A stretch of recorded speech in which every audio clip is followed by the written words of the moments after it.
Hai, I am Gapuak, selamat datang di channel YouTube gue. Di video pertama kali ini, gue mau ngobrolin tentang toxic relationship. So, keep on watching.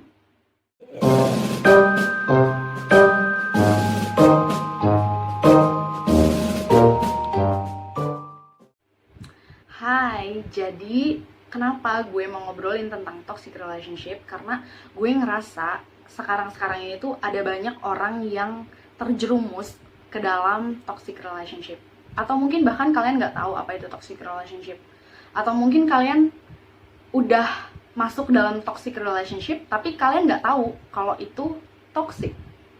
So, di video kali ini gue bakal ngejelasin tentang apa itu toxic relationship, apa yang menyebabkan orang-orang menjadi toxic, apa akibat dari toxic relationship itu sendiri. Oke, yang pertama, apa sih toxic relationship itu? Kita bedah satu persatu. Toxic dan relationship. Toxic sendiri dalam ilmu kimia berarti senyawa yang menimbulkan efek beracun. Sementara dalam KBBI, toxic berarti racun, beracun, berkenaan dengan racun.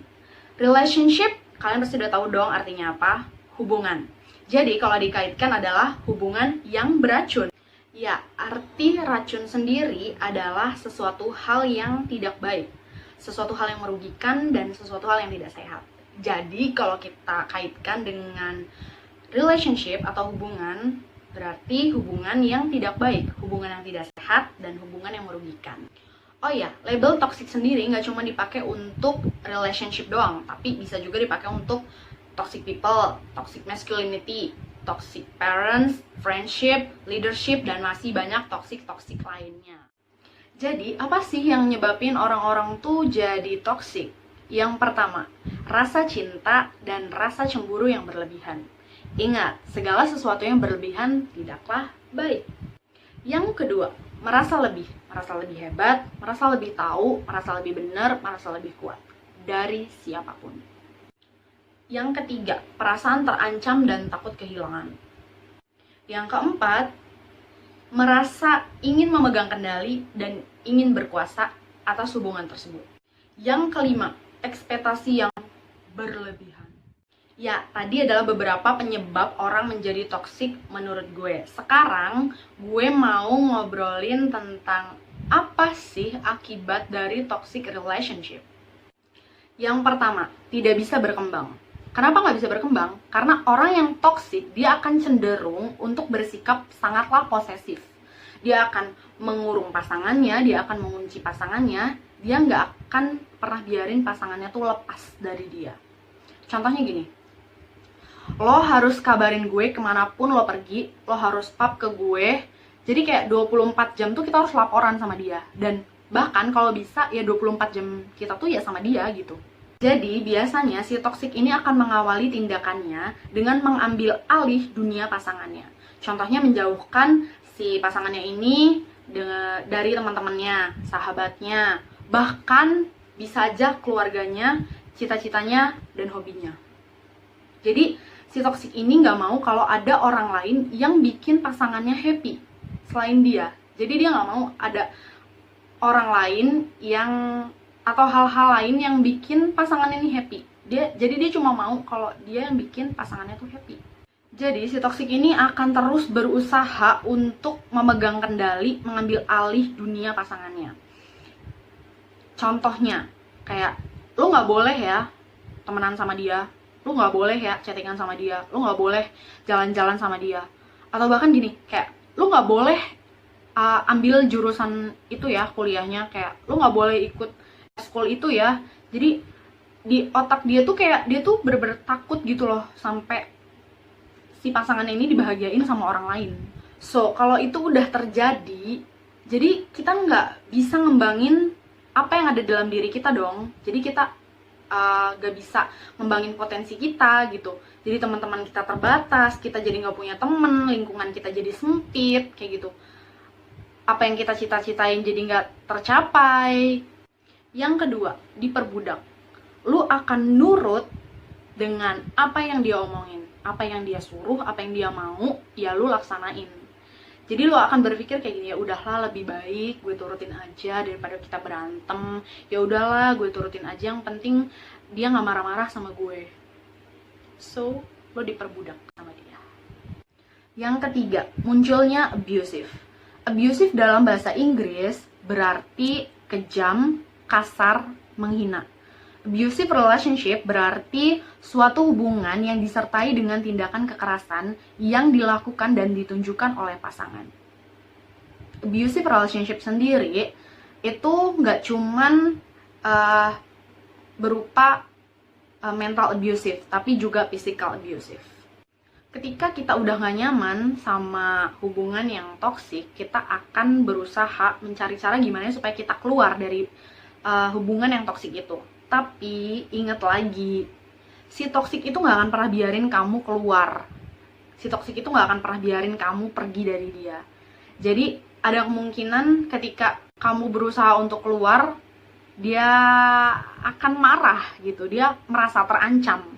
Nah ketika itu dia bisa aja melakukan tindakan kekerasan, abusive, bisa verbal, bisa fisik. Verbal itu biasanya kayak dia ngata-ngatain kamu, kayak kamu goblok, kamu tolol, kamu jalang, dan kata-kata kotor lainnya. Terus fisik, biasanya mereka nendang, nampar, nonjok, noyor, ya ngeludahin, ya biasanya kayak gitu. Tapi setelah puas marah, dia akan minta maaf. Kenapa? Karena dia berusaha meluluhkan hati kamu biar kamu gak pergi kemana-mana. Tapi biasanya gini, dia minta maaf dengan kata-kata yang memanipulasi. Contohnya gini, contohnya kamu deket sama orang lain gitu ya, terus dia tahu, akhirnya dia marah. Dia biasanya akan bilang gini, aku minta maaf ya, aku ngelakuin ini karena aku cemburu. Aku tuh cemburu karena aku sayang sama kamu. Salah siapa kamu deket sama dia? Kan aku udah pernah kasih tahu kalau aku nggak suka kalau kamu deket sama dia. Jadi ada kata-kata yang membuat kamu akan merasa bersalah gitu. Jadi dia minta maaf, tapi kata-katanya dimanipulasi sedemikian rupa supaya kamu tuh nantinya akan ngerasa bersalah. Jadi kayak, oh iya ya, jadi salah gue, ini salah gue, kita berantem tuh karena salah gue tahu dia nggak suka kalau gue deket sama ini, tapi gue malah ngedeketin gitu. Jadi lo akan terus dihujani dengan rasa bersalah. Yang keempat, mental. Toxic relationship akan buat lo jadi orang yang gak percaya diri. Lo akan ngerasa kalau harga diri lo tuh rendah, kualitas diri lo tuh rendah. Lo akan jadi orang yang selalu ngerasa cemas, rasa gak nyaman, takut. Lo akan merasa lo kehilangan diri lo sendiri. Lo akan ngerasa depresi. Bahkan bisa aja kalau lo ngelakuin sesuatu hal yang berbahaya, harm self, bunuh diri. Oke, gue akan ngasih tahu kalian satu contoh cara toksik ngerusak mental pasangannya. Oke, jadi dari banyak kasus yang gue temuin, kita ibaratkan gini, si toksik ini laki-laki dan si korban ini perempuan. Jadi ketika si cewek ini minta putus, si toksik ini akan ngerusak mental pasangannya. Contohnya gini, misalnya si cewek ini pertama kali having sex sama si cowok. Si cowok ini bakal bilang, ya udah sok, kalau mau putus, siapa juga yang masih mau sama lo? Emang ada yang mau sama lo? Lo udah gak virgin, lo udah rusak, sampah. Atau misalnya si cewek ini udah pernah having sex, terus ketemu sama cowok yang baru, berantem akhirnya. Ada kemungkinan si cowok ini bakal ngungkit-ngungkit, atau si toksik ini bakal ngungkit-ngungkit kejadian yang cewek ini pernah alamin. Contohnya, dia akan bilang gini, lo tuh masih untung dapet gue, lo tuh masih untung ada yang mau. Coba kalau gak sama gue, emang ada yang mau sama cewek kayak lo? Gak bener, udah gak virgin. Biasanya gitu. Jadi mental pasangannya ini bakal bener-bener dirusak sedemikian rupa, sampai si pasangan ini akan berpikir kayak, iya ya, gue udah begini, gak akan lagi ada yang mau sama gue. Oh bener, gak ada lagi yang mau sama gue. Apa karena gue udah rusak, gue udah. Pasangannya ini akan berpikir kalau gak ada lagi yang mau sama dia, gak ada lagi yang bisa terima dia. Jadi dia akan terus mengutuki dirinya sendiri kalau ya udah dia cewek yang gak bener, dia udah rusak, dia udah punya harga diri, kualitas dirinya turun, mentalnya rusak. Aku minum dulu guys, capek.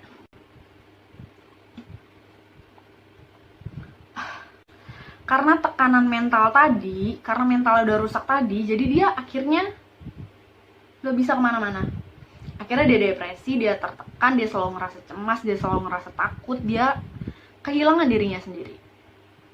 Bisa jadi suatu saat kalau emang dia benar-benar udah gak tahan, dia akan nyakitin dirinya sendiri, bunuh diri misalnya. Yang kelima, berpotensi terhadap hubungan selanjutnya. Si korban akan memiliki potensi untuk menjadi orang yang toksik juga. Kenapa? Karena si korban ini udah terbiasa kan, dia harus ngechat pacarnya gitu, kayak on 24 jam harus ngasih tahu kemanapun dia mau pergi, dia nggak boleh chattingan sama orang lain. Kemungkinan dia juga akan menuntut hal yang sama kepada pasangan selanjutnya. Ya, presentasinya nggak gede sih, cuman ada kemungkinan. Jadi ketika dia dapat pasangan yang emang tipikal orang yang gak terlalu sering untuk berkabar-kabaran atau komunikasi chatting gitu. Nah, karena si korban ini udah sering mendapat perilakuan kayak harus chatting tiap hari, terus kayak ngelarang-larang gak boleh, akhirnya dia akan nuntut ke pasangan selanjutnya, kok lu gak chatting gue sih? Kok lu gak ngasih tahu kalau lu pergi? Gue gak suka ya kalau lu deket sama ini, itu. Dan akhirnya si korban ini jadi toksik juga. Potensi si korban menjadi orang yang toksik itu memang kecil, tapi akan lebih baik kalau nggak sama sekali. Biar ini nggak terjadi, self healingnya harus benar. Ya, itu tadi beberapa akibat dari toxic relationship menurut gue. So, karena gue udah jelasin apa itu toxic relationship, kenapa orang jadi toxic, dan apa akibat dari toxic relationship itu sendiri. So, sekarang waktunya giliran kamu nilai hubungan kamu masuk dalam kategori toxic relationship atau bukan. Terima kasih karena sudah meluangkan waktunya untuk menonton video ini. Jangan lupa like, comment, subscribe, dan share ke seluruh sosial media yang kamu punya. Jangan lupa juga untuk follow Instagram aku di I am Gapua. Thank you for watching. Bye!